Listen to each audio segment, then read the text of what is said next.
রাত তখন প্রায় 1টা। বাঁশতলা রেলগেটের অন্ধকার পথে হঠাৎ থমকে যায় প্রকৃতি।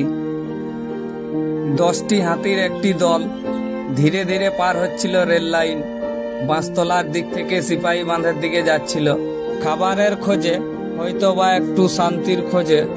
ঠিক সেই সময় ছুটে আসে দ্রুতগামী জনশতাব্দী এক্সপ্রেস, আর মুহূর্তের মধ্যেই ঘটে যায় এক নির্মম অবিশ্বাস্য ঘটনা।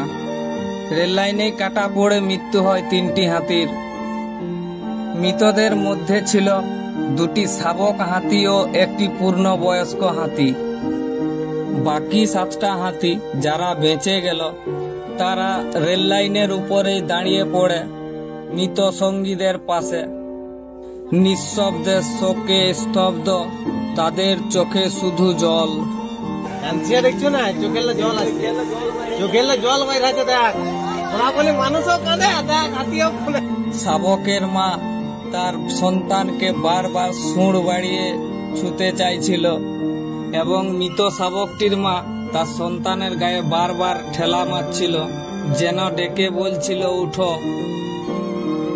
এক এমন কান্না যা কোনো শব্দে বোঝানো যায় না। নিঃশব্দ কান্নার মাধ্যমে যেন তারা বোঝাতে চাইছে আমাদের অপরাধটা কি। আমরা তো শুধু একটু পথ চেয়েছিলাম, তার বদলে পেলাম মৃত্যু। কেন এমনটা হলো আমাদের সাথে? ঘটনার পর থমকে থাকে ট্রেন। হাতির দল ছেড়ে যায়নি তাদের মৃত সঙ্গীদেরকে। সকাল হতেও মানুষ এসে ছবি তুলছে, কিন্তু হাতির দল রেল লাইনের উপরেই দাঁড়িয়ে কাঁদছিল।